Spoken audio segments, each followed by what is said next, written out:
این سرک اسمش است سرک گولای بلاک دوم الی سرک شهرک امنیت که سرک شهرک امنیت به گولای بلاک دوم وصل میکنه، مربوط به ناحیه 12 شهر کابل میشه. 728 متر طول داره و 30 متر عرض از این سرک است که در برگیرنده از این سرک در دو طرف پیاده رو، بایسیکل رو و همچنان گلدان می باشد.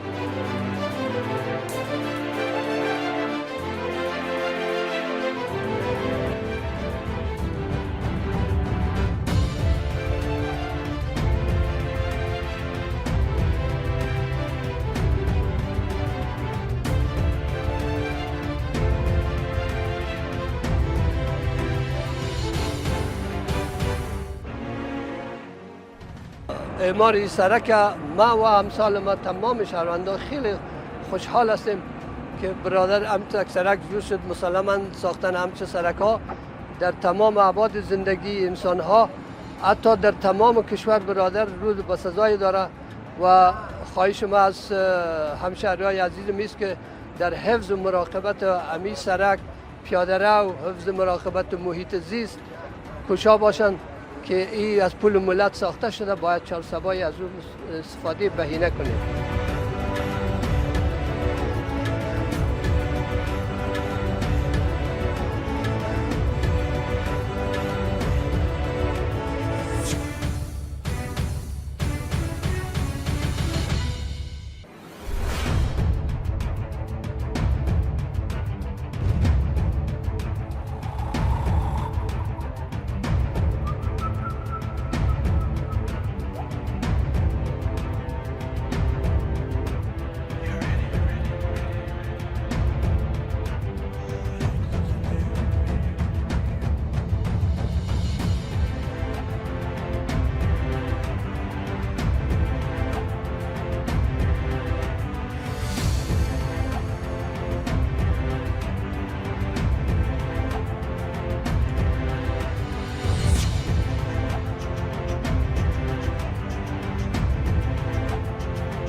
الحمدلله فعلا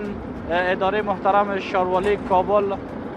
بسیار یک نظارت خوب دقیق از پروژه دارم